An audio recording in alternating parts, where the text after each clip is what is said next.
Somaliland lies in the Horn of Africa, on the southern coast of the Gulf of Aden. It is bordered by Djibouti to the northwest, Ethiopia to the southwest, and Somalia to the east. It has an area of 176,120 square kilometers, with approximately 5 million people.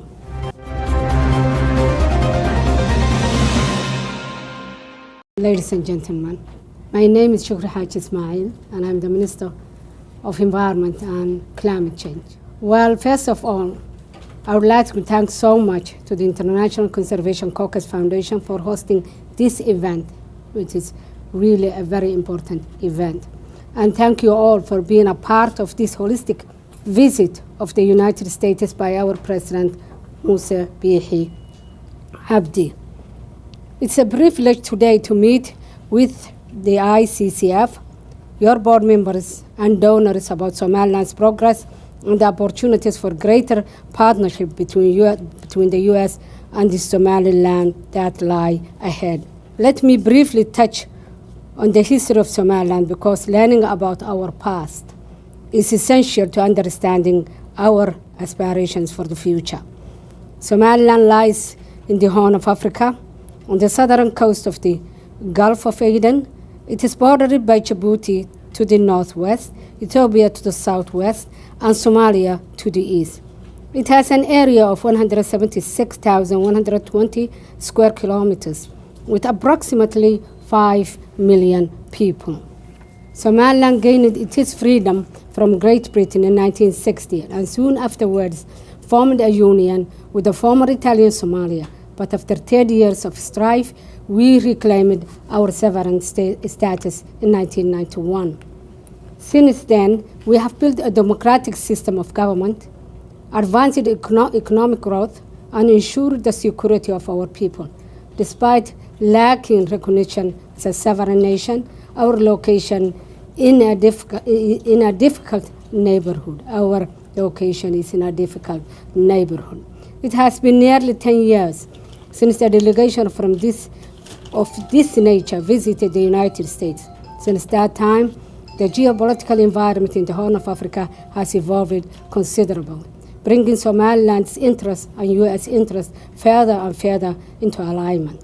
One of these areas of alignment is a shared recognition of this importance of conservation and environmental protection. Somaliland's climate and unique challenges.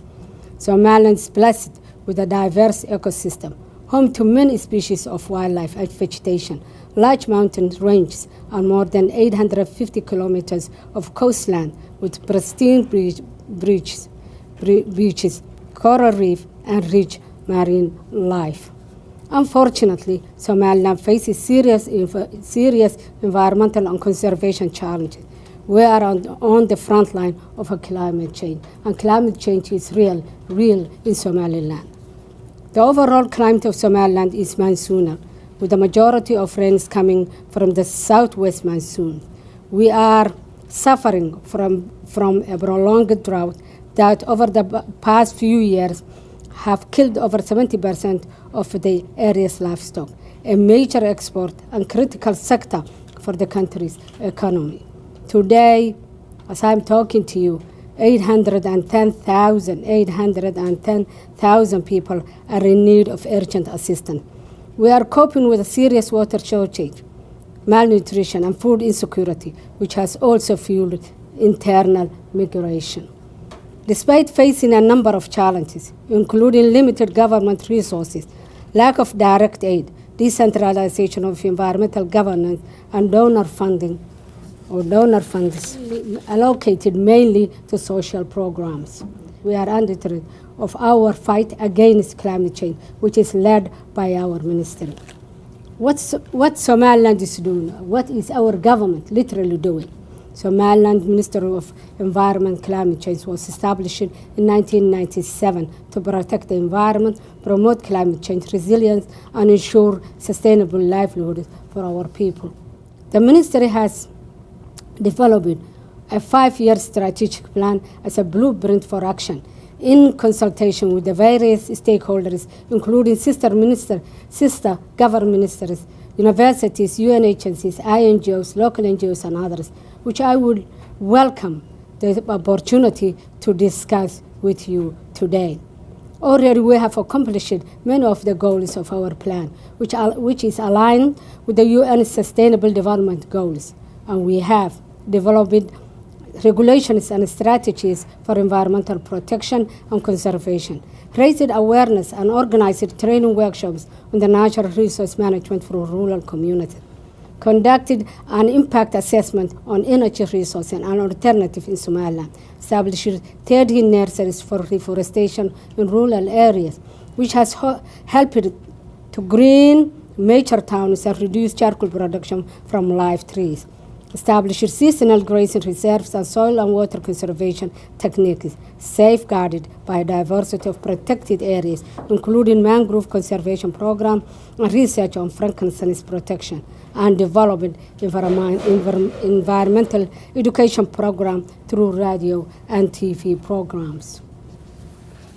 Somalia is also playing a crucial role to fight to curb cheetah smuggling in the Horn of Africa, which is a major transit route for wildlife traffickers seeking to access market on the Arabian Peninsula.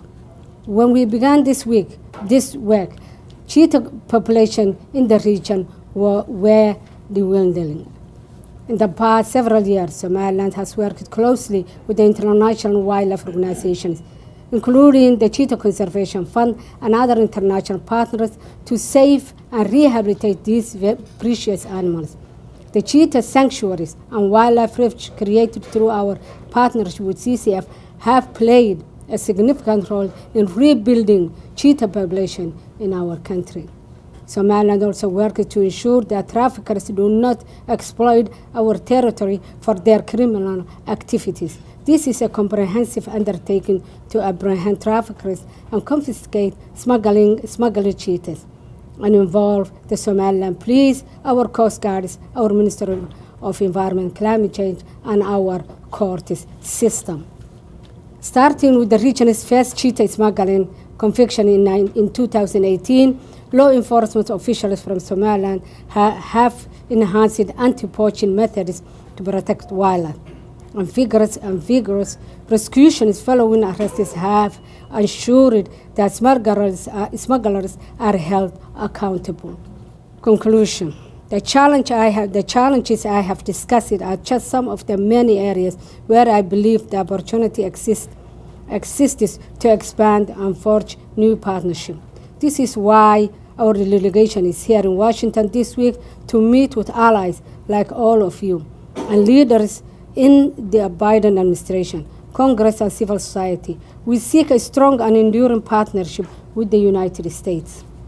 There is so much that we can accomplish together, from reforestation to water harvesting and dams construction for drought mitigation, and to support the pasture releases and improved health services for livestock, to rangeland resource rehabilitation and the restoration of previous grazing reserves, to the promotion of alternative energy resources.